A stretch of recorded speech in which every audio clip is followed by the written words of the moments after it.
Oi, gente amiga, tudo bem contigo? Quinta-feira nós estamos falando sobre Gênesis, estamos falando sobre os capítulos 15 e 16 no dia de hoje, nessa quinta-feira, dia 8 de janeiro. Como é que tá a primeira semaninha aí do ano? Tá indo bem? Começou bem? Espero que sim.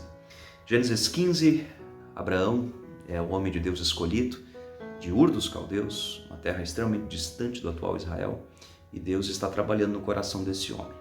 E o livro do Gênesis vai mostrar a saga dele, e o capítulo número 15 traz para a gente uma informação importante, um ensino mais importante ainda. Ou seja, Abraão é o homem que faz uma aliança com Deus, ou seja, um pacto com Deus, e Deus faz com ele.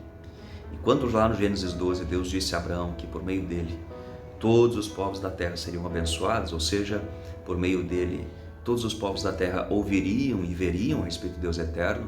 Uma das coisas que está subentendida nesse processo é que Abraão não viverá para sempre, mas que ele precisa ter descendente.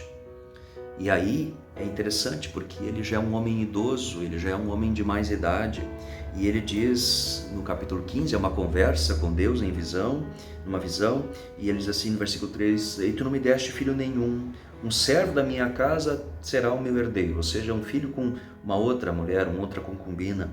Então o Senhor Deus deu a ele a seguinte resposta: seu herdeiro não será esse, um filho gerado por você mesmo será o seu herdeiro.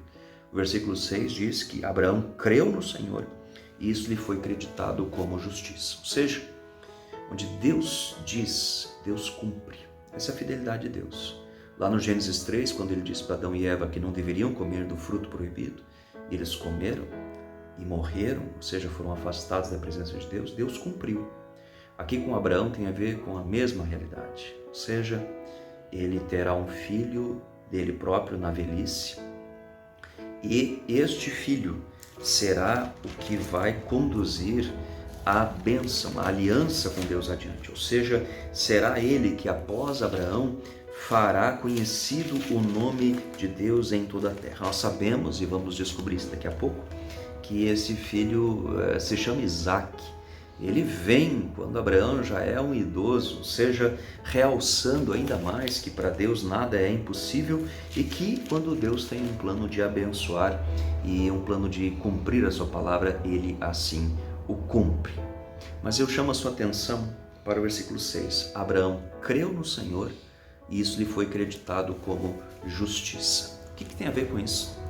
Justiça, se a gente olha para o Novo Testamento, quando Jesus morre na cruz e diz está tudo consumado, quer dizer que quando Jesus morre na cruz, ele levou o meu e o seu pecado, ele levou a nossa herança hereditária de Adão e Eva, ele nos apresentou diante do Senhor como pecadores, fracos e frágeis, e disse: Pai eterno, derrama o teu ódio sobre mim, derrama a tua ira sobre o pecado sobre mim. A tua ira não é contra os seres humanos, a tua ira é contra o pecado, é contra Satanás, e eu vou absorver isso, e a minha morte vai ser o pagamento por essa culpa. Naquele momento o apóstolo Paulo diz que por meio de Cristo nós somos justificados, ou seja, a justificação tem a ver o quê? Com um ser humano que não tem nada para dar e fazer a Deus, não consegue comprar Deus, não consegue manipular Deus, não consegue adocicar a Deus para que Deus o aceite melhor, mas a única coisa que o ser humano tem para entregar a Deus é a sua fé, o seu coração. Ou seja, quando a Bíblia Sagrada diz que Abraão creu, isso lhe foi acreditado como justiça, é como se Deus estivesse olhando para Abraão e disse: Abraão, é isso que eu queria de você. Só isso, você é velho, você já tem mais idade, você tem uma limitação de entendimento, compreensão, mas você creu que eu posso fazer, e só isso basta. Isso é justiça, minha gente de Deus, isso é justificação, ou seja, o ser humano que não tem nada para poder comprar e movimentar Deus, mas um ser humano que diz: eu creio, nem sempre entendo tudo, mas eu creio. São essas pessoas que agradam a Deus, não são aquelas que ficam por aí fazendo fotos, chamando atenção, muito menos querendo somar pontinhos no céu. São aquelas que dizem: eu creio. Estas são as pessoas justificadas por Deus, são as pessoas que Deus acolhe, nas quais Deus se agrada, e não é à toa que a Bíblia diz que só Deus sonda o coração humano. Que a gente possa agradar a Deus com a nossa fé, que a gente possa agradar a Deus dizendo: Senhor, eu creio. Senhor, eu creio no impossível, eu creio no invisível, eu creio no sobrenatural que Tu podes fazer. Experimente mais isso na sua vida. Experimente mais crer no sobrenatural de Deus. Aquilo que os olhos não conseguem ver, aquilo que a razão nem sempre consegue explicar, mas você, pela sua fé, você crê que Deus pode fazer. Ótimo dia para todos nós.